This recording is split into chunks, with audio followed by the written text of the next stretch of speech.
நாம இன்னைக்கு பார்க்க போற ஒரு உயிரினம் யாராலும் ரொம்ப பெருசா பேசப்பட்டது இல்லைங்க. அதுங்க பார்க்கிறதுக்கே அழகா இருக்காதுங்க. ஆனா கடலோட உயிர் சுழற்சிய அமைதியா காப்பாத்துற ஒரு ரொம்பவே அதிசயமான உயிரினங்க. அதுதான் கடல் வெள்ளரிக்காய், சீ குக்கும்பர்னு சொல்லுவாங்க. கடலோட அடியில மண்ணுல மெதுவா நகர்ற மென்மையான உடலோட யாருக்கு எந்த தொந்தரவும் செய்யாத இந்த உயிரினம் உண்மையிலேயே கடலோட துப்புரவு தொழிலாளிங்க. நம்ம வீடுகளை நாம சுத்தம் செய்யறது போல இந்த கடல் வெள்ளரிக்காய்கள் கடலையே சுத்தம் பண்ணிக்கிட்டு இருக்குன்னா பாருங்களேன். ஆனா இன்னைக்கு இந்த அமைதியான கடல் வெள்ளரிகள் கடத்தலுக்கும் வேட்டைக்கும் அழிவுக்கும் இலக்காகி இருக்குங்க. இந்த கடல் வெள்ளரிக்காய்களை கடல் தங்கம் அப்படின்னு அழைக்கிற அளவுக்கு வெளிநாட்டுல இதோட விலை உயர்ந்ததால மனுஷனோட ஆசைக்கு பலியாகி நம்ம நாட்டு கடல் வெள்ளரிக்காய்கள் அழிஞ்சு போய்கிட்டே இருக்குங்க.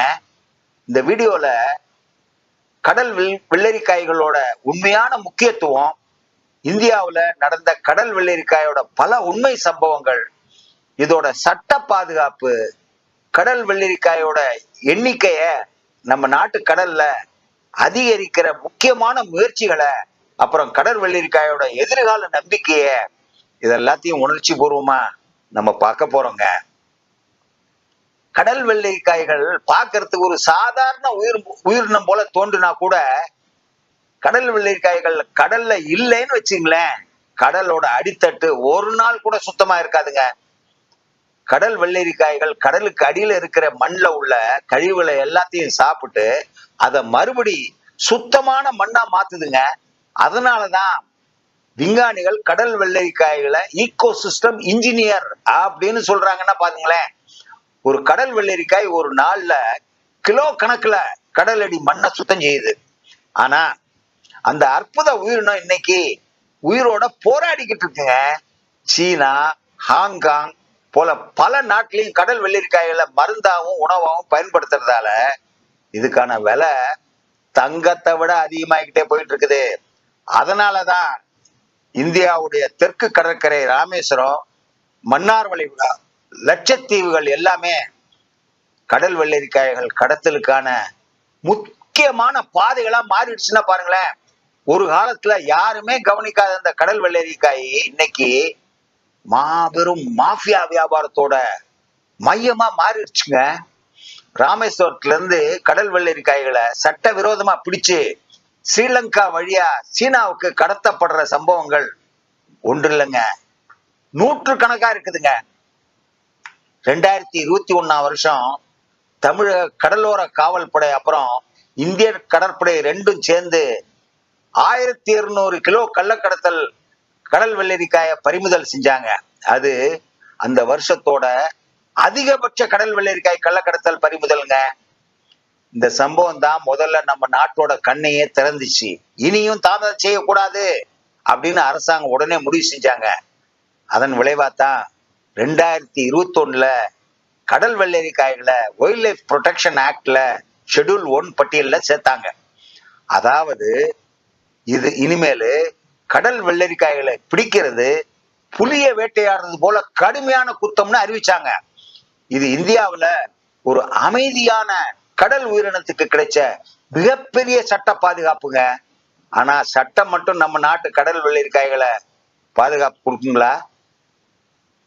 நிச்சயமா இல்லைங்க, நிச்சயமா இல்லை. அதான் Wildlife Institute, Wildlife Trust of India, அப்புறம் ஜூலாஜிக்கல் சர்வே ஆஃப் இந்தியா, மீன்வளத்துறை, எல்லா ஆராய்ச்சி கூடங்களும் ஒன்று சேர்ந்து சீ குக்கும்பர் கன்சர்வேஷன் இனிஷியேட்டிவ் அப்படிங்கிற ஒரு முக்கியமான முயற்சியை தொடங்கினாங்க.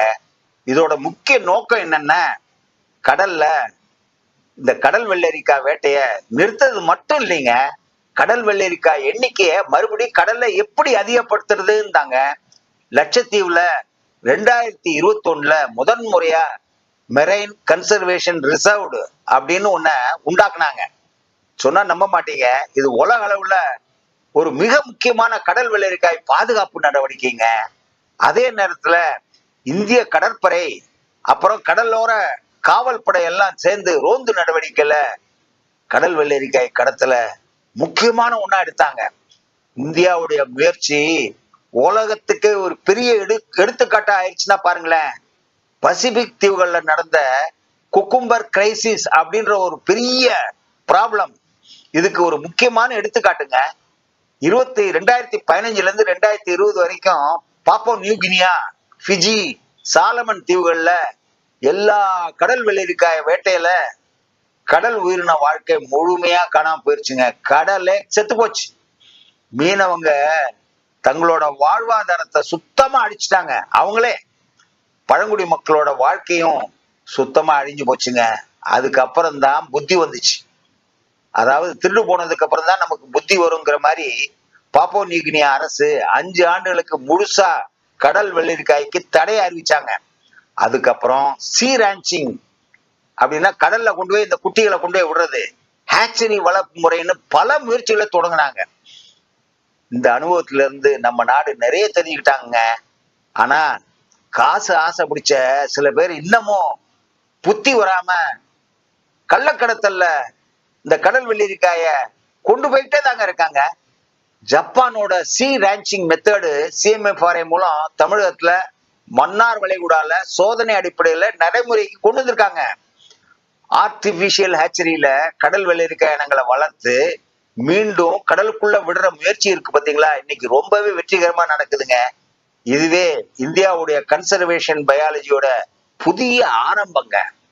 இந்தியாவுல சுமார் 200க்கும் மேற்பட்ட வகை கடல் வெள்ளரிக்காய் இருந்தா கூட அதுல 2ஓ 3ஓ வகைகள் தான் இந்த சாப்பாட்டுக்கோ மருந்துக்கோ எல்லாத்துக்குமே பயன்படுதுங்க. ஜூஸுக்கு பயன்படுது. அவங்க இதை ஜூஸ் போடுறாங்க.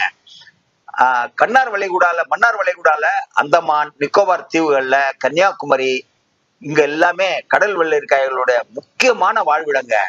சில வகை கடல் வெள்ளரிக்காய்கள் கோரல் ரீஃப் கிளீனிங் வேலைய செய்துங்க. சில வகை கடல் வெள்ளரிக்காய்கள் மருந்துக்கு பயன்படுறதால பயோ ஆக்டிவ் காம்பவுண்ட்ஸ் நிறைய இருக்குது. ஆனா சில கடல் வெள்ளரிக்காய்கள் இனங்கள் இன்னைக்கு அழிவோட விளிம்புல கடைசியில தொங்கிக்கிட்டு இருக்குது. IUCN ரெட் லிஸ்ட்ல வல்னரபிள், என்டேஞ்சர்ட் அப்படின்னு வகைப்படுத்தியிருக்காங்க. அதனாலதான் இந்தியாவுடைய எதிர்கால திட்டத்தை ஒரு வழியில சொல்லலாம்னா ப்ரொடெக்ஷன் பீப்புள், அப்புறம் ப்ரொடக்ஷன். மீனவங்க இப்ப வேட்டைக்காரங்க இல்லைங்க, கடல் வெள்ளரிக்காயோட பாதுகாவலரா மாறிட்டாங்க. சேட்டலைட் சர்வேலன்ஸ், அப்புறம் artificial intelligence monitoring, community conservation எல்லாம் ஒன்னா சேர்ந்து கடல் வெள்ளரிக்காய்களை பாதுகாக்கிறாங்க.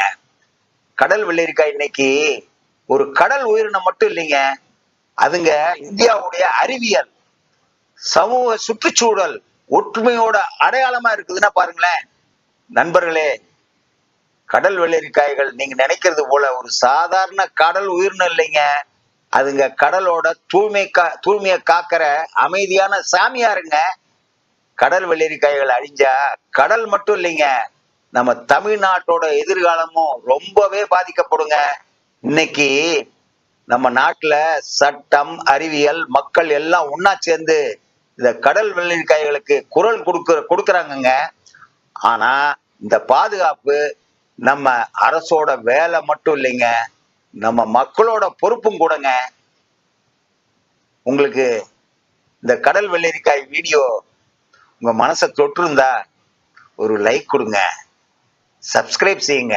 அப்புறம் கடல் உயிரினங்களை காப்போம் அப்படின்னு கமெண்ட் பாக்ஸ்ல ஒரு வரி எழுதுங்க.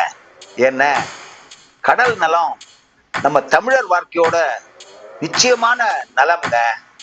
அதனாலதான் நான் உங்களை கமெண்ட் பாக்ஸ்ல அதை எழுத சொல்றேங்க. நன்றிங்க. வணக்கம் நண்பர்களே.